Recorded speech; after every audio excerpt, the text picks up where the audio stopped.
In China, food security has been a stated policy priority for years. But the trade war with the US, COVID-19 pandemic, and Russia's invasion of Ukraine mean Beijing's preoccupation with self-sufficiency has only grown since 2020. In 2022, President Xi Jinping stated, "We will fall under others' control if we do not hold our rice bowl steady." As the Chinese economy has grown to become the world's second largest, rapid urbanisation has put an increasing pressure on farmland.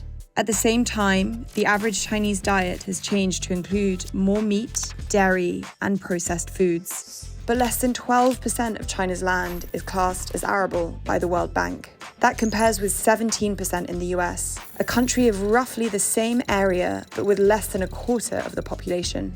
China has also yet to adopt genetically modified crop varieties at scale because of consumer resistance to the idea and a fear of relying on imported GM seeds. Inefficiency is another key concern. For example, corn output per hectare in China is 40% lower than in the US. China has been a net importer of agricultural products since 2004.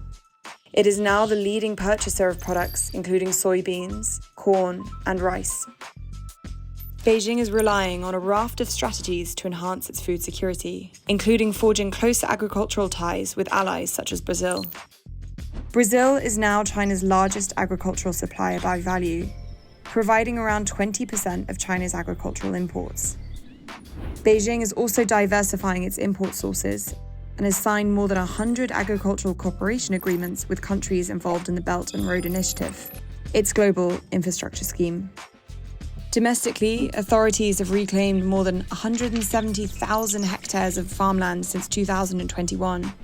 In October last year, the government preliminary greenlit 37 genetically modified corn varieties and 14 soybean varieties for planting, after years of public controversy over the technology's safety. Despite measures like this, however, experts say that Beijing has limited capacity to force farmers to align their cropping plans with its self-sufficiency targets. The average farm size in China is less than 1 hectare, meaning top-level directives such as adopting high-tech farming practices can be difficult to implement. But with China's farm production being hindered by increasingly severe floods and drought, driven, scientists say, by global warming, its focus on food security is only set to intensify.